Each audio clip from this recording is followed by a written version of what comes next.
Tayo po ay magluluto ng adobong chicken.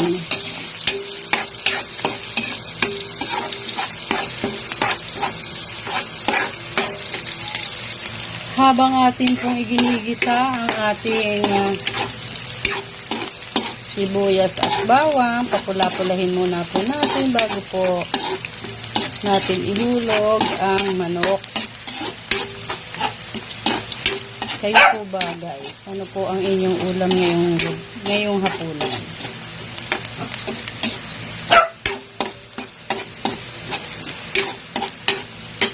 Kung ilagay ang manok.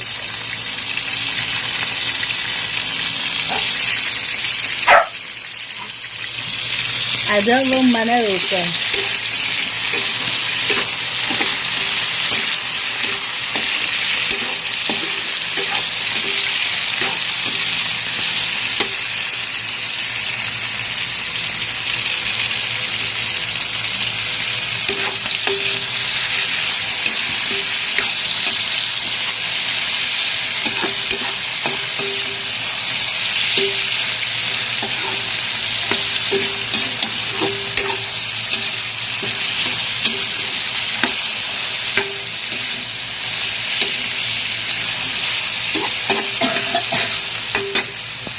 Guys, maluluto na po.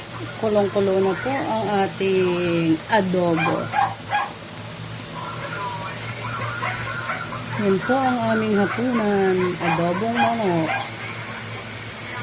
Napakadali pong lutuin. Miya-miya lang po ay luto na yan. Pwede na po tayong maghapunan. Shout out po sa aking mga manonood. Lalo-lalo na po sa mga nagpo-follow po sa akin. Maraming salamat po sa inyong lahat. Yan na po ang ating manok na adobo. Lalambutin po natin yan ng sobra kasama ang buto para masarap kainin. Guys, ayan na po ang finished product ng aking adobo. Yan. Kain na po tayo guys. Magandang gabi na po sa ating lahat.